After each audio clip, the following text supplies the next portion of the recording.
नमस्कार प्रिय विद्यार्थियों। जैसा कि आप लोग जान रहे हैं कि एक बार फिर से कोरोना महामारी अपने सवाब पर है और विद्यालय बंद हो चुके हैं और शासनादेश है कि पढ़ाई ऑनलाइन होगी। तो आज का ये पहला क्लास है कक्षा 10 के लिए हिंदी का। आज के क्लास में हम जानेंगे कि हिंदी में बोर्ड द्वारा निर्धारित क्या सिलेबस है, कितने नंबर का लिखित परीक्षा होगी, कितने नंबर का प्रोजेक्ट होगा आपका। तो सबसे पहले ये जान लेना ज़रूरी है कि हिंदी के लिए जो यूपी बोर्ड ने तय किया है तो उसमें 70 अंकों की लिखित परीक्षा होगी तथा 30 अंकों का विद्यालय स्तर पर प्रोजेक्ट कार्य होगा। आइए अब देखते हैं अगला क्या सिलेबस है। तो इसमें नंबर 1 पर दिया गया है हिंदी गद्य के विकास का संक्षिप्त परिचय। यहाँ से आपका 5 नंबर का पूछा जाएगा हिंदी गद्य के विकास का संक्षिप्त इतिहास। तो यहाँ पर आपका जो हिंदी गद्य का विकास जो पूछा जा रहा है वो स्टार्टिंग से नहीं पूछा जा रहा है, बल्कि शुक्ल युग और शुक्लोत्तर युग से पूछा जाना है। तो ये चीज़ें आप नोट करते चलिए, कहीं पर कापी पेन उठाइए, नोट कर लीजिए। साथ में हम आपको स्क्रीनशॉट लेने का टाइम भी देंगे तथा एक स्क्रीनशॉट आपको दे भी देंगे। इसी में है खा में हिंदी पद्य का विकास का संक्षिप्त परिचय। तो हिंदी पद्य का जो विकास है इसका संक्षिप्त परिचय में आप देखेंगे रीतिकाल तथा आधुनिक काल। रीतिकाल तथा आधुनिक काल ये भी आपका 5 नंबर से पूछा जाएगा। तो यहाँ पर आप लोग ये चीज़ ध्यान दीजिए कि आप लोग ज़्यादातर लोग क्या होते हैं कि बुक्स तो पढ़ते हैं लेकिन आगे जो उसकी भूमिका में हिंदी गद्य का विकास या हिंदी पद्य का विकास दिया रहता है उस पर ज़्यादा ध्यान नहीं देते हैं, जबकि उससे जो वन लाइनर क्वेश्चंस आते हैं, एक पंक्ति वाले क्वेश्चन आते हैं, उनमें पूरे नंबर भी मिलते हैं। और ये 10 नंबर का अंक, ये जो 10 नंबर मिल रहे हैं ये आपकी परीक्षा में बड़ा महत्वपूर्ण योगदान देते हैं, क्योंकि अगर इसके प्रश्न आपके सही हो रहे हैं तो आपको 10 में से पूरे 10 नंबर मिल जाते हैं। अब आगे देखते हैं कि पाठ्य वस्तु से क्या क्या आना है। तो यहाँ पर आप देखिए कि पाठ्य वस्तु से आपका आना है संदर्भ, रेखांकित अंश की व्याख्या और तथ्यपरक प्रश्न। तो ये कुल मिलाकर के आपके हो जाएंगे 6 नंबर के। 3 प्रश्न आएंगे, नंबर 1 तो संदर्भ आ जाएगा और रेखांकित अंक की व्याख्या ये भी 2 नंबर का आ जाएगा और 2 नंबर का आपका कोई एक प्रश्न उससे पूछ दिया जाएगा जिसका उत्तर आपको देना रहेगा। तो ये 6 नंबर की व्याख्या गद्य से बनी। ठीक इसी प्रकार से नंबर 3 में आप देख रहे हैं काव्य हेतु निर्धारित पाठ्य वस्तु से, तो इसमें भी 2 नंबर का संदर्भ आना है, 2 नंबर की व्याख्या आनी है और 2 नंबर का काव्य सौंदर्य आपको दिखाना है। कुल मिलाकर के ये भी 6 नंबर का बन रहा है। ठीक है, इसमें 1 नंबर का संदर्भ है, 4 नंबर की व्याख्या और 1 नंबर का काव्य सौंदर्य। इस प्रकार से 6 नंबर का ये भी प्रश्न बन रहा।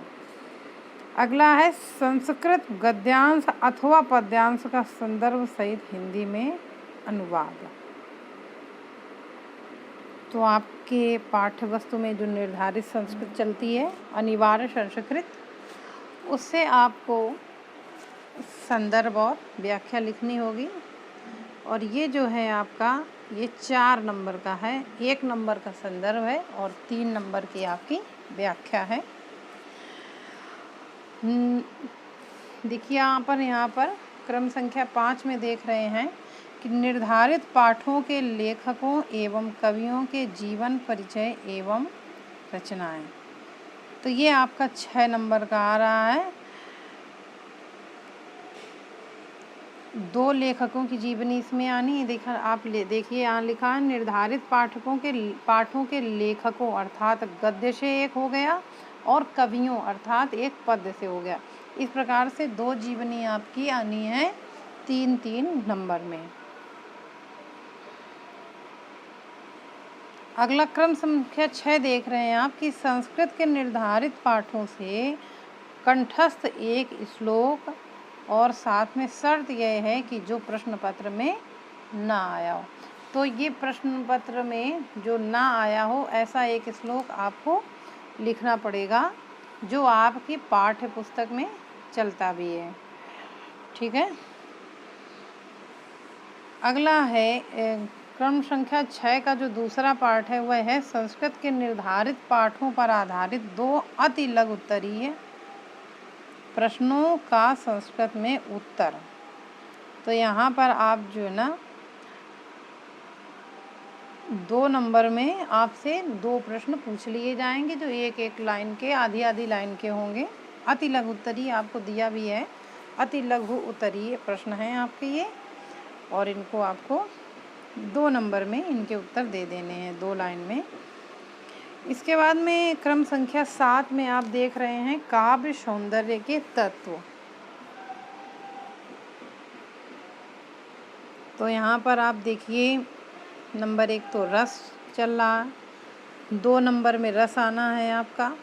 अब ये चीज़ें आपको बहुत ढंग से पढ़नी है क्योंकि जो पेपर होता है तो ऐसी चीज़ें कुछ होती हैं जिनमें पूरा लिखो लेकिन नंबर कम मिलते हैं। जैसे व्याख्या भाग हुआ, जीवनी भाग हुआ। ठीक है। तो इनमें आप लिखेंगे तो पूरा लेकिन नंबर थोड़ा कम मिलता है। लेकिन अब ये जो आ रहा है रस, इसमें ज़्यादा आपको मेहनत नहीं करनी है। 2 नंबर का प्रश्न है और 2 या 3 परिभाषाएं याद करनी है केवल और 2 में से पूरे 2 नंबर आपको मिल जाने हैं अगर आपने सही लिखा है तो यहाँ पर आपका रस में हास्य एवं करुण रस की परिभाषा, उदाहरण और पहचान। हास्य और करुण 2 रस चल रहे हैं आपके कोर्स में। अलंकार में भी 2 नंबर का अलंकार भी आना है। तो अलंकार आपके चल रहे हैं उपमा, रूपक और प्रेक्षा। ये 3 अलंकार चल रहे हैं। छंद है आपका सोरठा और रोला। 2 ही छंद चल रहे हैं आपके वाले में, सोरठा और रोला। ये भी 2 नंबर का आना है। अब आई हिंदी व्याकरण। तो यहाँ पर व्याकरण में आप देख लीजिएगा ये जो हिंदी व्याकरण का पूरा भाग है उपसर्ग, प्रत्यय, समास, तत्सम और पर्यायवाची, ये कुल मिलाकर के 11 नंबर का बन रहा है आपका प्रश्न। इसमें से जो उपसर्ग है वह 3 नंबर का है और बाकी जो सारी चीज़ें हैं प्रत्यय 2 नंबर का प्रत्यय आना है, 2 नंबर का समास आना है, तत्सम भी 2 नंबर में आना है और पर्यायवाची भी 2 नंबर में आने हैं। तो देखिए यहाँ पर निर्धारित है, बहुत ही सरल भाग है, 11 नंबर का है। 11 में से 11 भी पूरे नंबर आप ले सकते हैं और सबसे सरलतम भाग है। देखिए उपसर्ग जितने चलने हैं वो यहाँ पर दिए हुए हैं। अब इनसे संबंधित 1-1, 2-2 शब्द बनाना आपको केवल सीखना है। आप सीख जाते हैं, आपने लिखा, आपने 3 के 3 नंबर उपसर्ग में प्राप्त कर लिए। फिर आया प्रत्यय। देखिए कुछ एक ही प्रत्यय चल रहे हैं, आई, त्वा, ता, पन, वा, हट और वट। समास में आपका द्वंद्व, द्विगु, कर्मधारय और बहुब्री है। ये 4 समास चल रहे हैं। उसके बाद में कुछ तत्सम शब्द हैं और उसके बाद में थोड़े से पर्यायवाची शब्द भी आपके कोर्स में चल रहे हैं। अब हम देख लेते हैं संस्कृत व्याकरण एवं अनुवाद। तो संस्कृत व्याकरण एवं अनुवाद में आपकी संधि चल रही है यण संधि और वृद्धि संधि। इस बार वृद्धि संधि हटा दी गई थी, केवल यण संधि बची थी।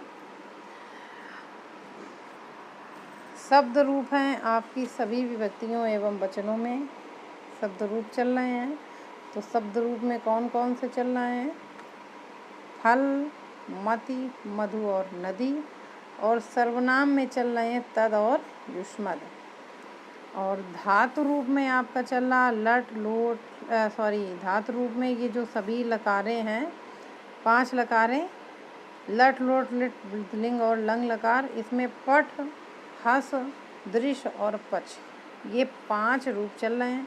और सबसे मज़ेदार बात ये कि अगर आप एक रूप याद कर लेते हैं केवल पठ का, तो बाकी सारे रूप बनाना हम आपको सिखा देंगे।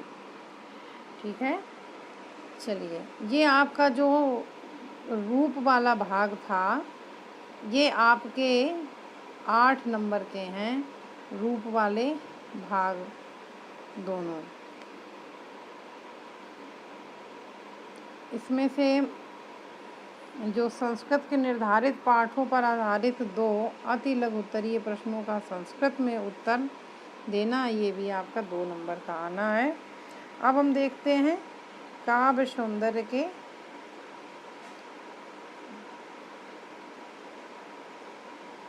ये तो हो ही चुका है आपका संस्कृत के निर्धारित पाठों पर आधारित। ये तो इस तरह से आपका ये जो कोर्स था ये समाप्त हुआ। आगे देखते हैं।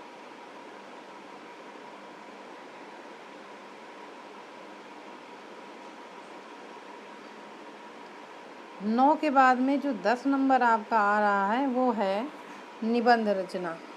निबंध में आना है आपका वैज्ञानिक, सामाजिक, धार्मिक, सांस्कृतिक, आर्थिक समस्याओं पर आधारित एवं जनसंख्या, स्वास्थ्य, शिक्षा, पर्यावरण, यातायात नियम पर आधारित कोई भी विषय होगा, उसमें 6 नंबर का निबंध आपसे पूछा जाएगा।